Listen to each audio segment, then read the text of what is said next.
اور ہم نے ان کے اور ان کی بستیوں کے درمیان جہاں ہم نے برکت رکھی تھی ایسی بستیاں آباد کیں جو نظر آتی تھیں، اور ہم نے ان کے درمیان سفر کی منزلیں ٹھہرا دیں، ان میں رات دن امن کے ساتھ چلو۔ سورہ سبا کی آیت نمبر 18 کا یہ ترجمہ ہے۔ سورہ سبا قرآن پاک کے 22ویں پارے میں ہے۔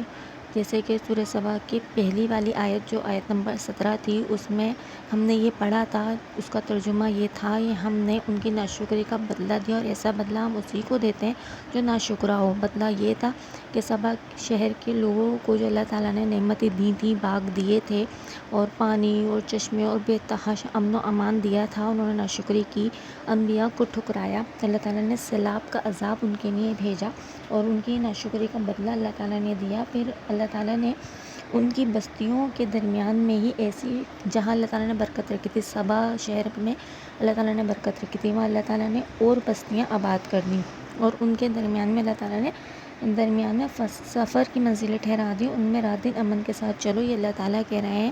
جیسے کہ سبا کے قریب قریب شام سے لے کے یمن، تو صبح سے شام تک کی یہ منزل ہوتی تھی، تو مسافر کو ساز و سامان کی ضرورت نہیں ہوتی تھی،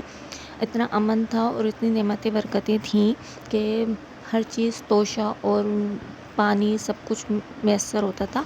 تو یہ اللہ تعالیٰ نے پھر ایسی بستیاں بنائیں، ان بستیوں کو تباہ کرنے کے بعد دوسری بستیاں